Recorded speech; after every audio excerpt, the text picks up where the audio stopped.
चला तर आज तुम्हाला मस्त अशी एक मम्मीच्या हातची एक रेसिपी दाखवते. तर सगळ्यात पहिलं काय करायचं, कांदा टोमॅटो तेलामध्ये छान व्यवस्थित तळून घ्यायचा, त्याची एक सेपरेट पेस्ट करायची. नंतर खोबरं पण तेलामध्ये भाजून घ्यायचं.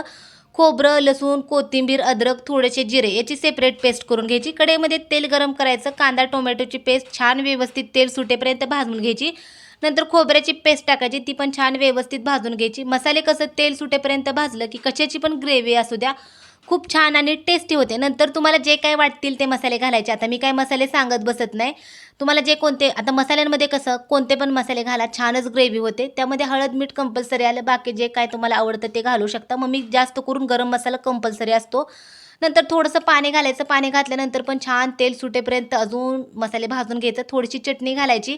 आता आम्ही आणले होते फिश. फिशचं काय केलं होतं मम्मीने, सुरुवातीला जे फिशचे तोंड आहेत ते तेलामध्ये तळून घेतले होते. ते फिशचे तोंड मिक्स करायचं, पाणी घालायचं, छान उकळी काढून मस्त असं आपली सिंपल अशी फिश करी तयार झाली. चला या